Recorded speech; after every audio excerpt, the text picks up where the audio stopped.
As you guys know, since the 2016 EU referendum, the pro-EU champagne socialists decided to boycott one of our pub chains, Wetherspoon, yes, with cheap food and cheap drinks, and a lot of ordinary people up and down the country who go to these pubs, but the so-called EU liberal centrists decided to say, no, we have to boycott this because the founder of Wetherspoon supported Brexit.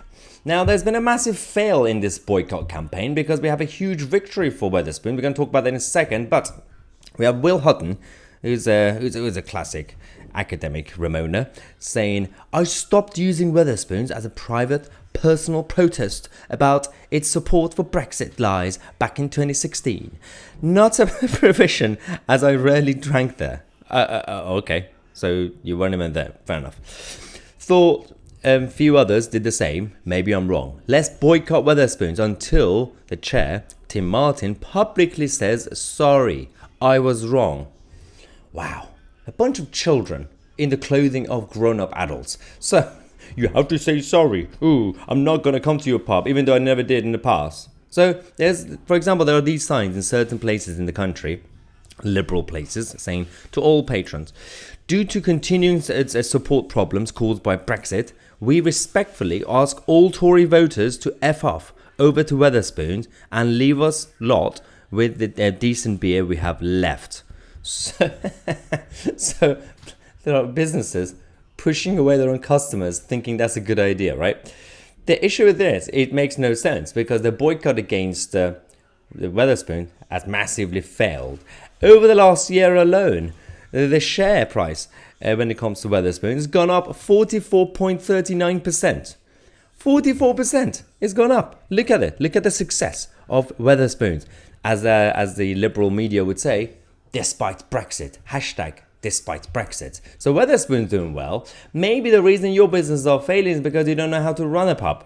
That's one of the issues. And of course, there's been problems with the supply chain, especially because of what happened in Ukraine, especially because of what happened with lockdown. But no. It's all because of Brexit.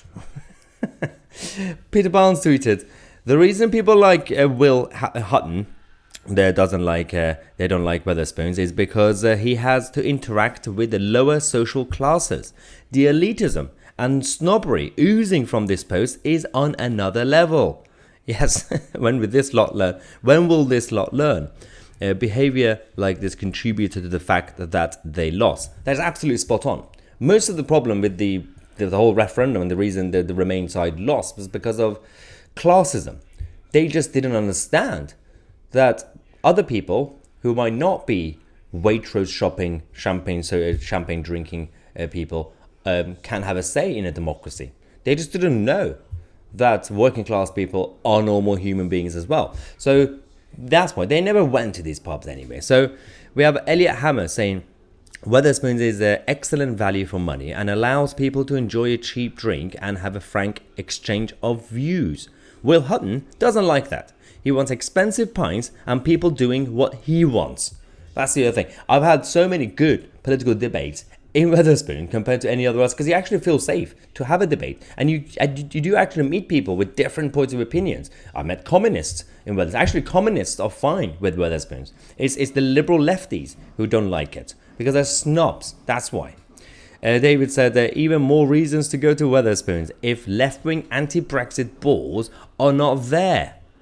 Yeah, I agree with David. The best one was actually this one. Heather said, yes, let's boycott somewhere where none of you would ever go to in the first place. Makes sense. How can you boycott something that you were already boycotting in the first place? It makes no sense. That's why there was no impact on Wetherspoon's share prices or just revenue generation because they didn't lose any customer. In fact, by creating this boycott campaign, they pushed so many people to actually end up going to Wetherspoon. The people who are not really political, they were like, well, if you're telling me not to go there, I'm just going to go for the sake of it. So that's what people did. And that's where Wetherspoons is thriving. So, and you're losing the argument every single day. So, anyway, I thought I'd give you some good news about some of the success stories of Brexit Britain. Thank you so much for watching. I'm Mahyar Tousi, and we are the media.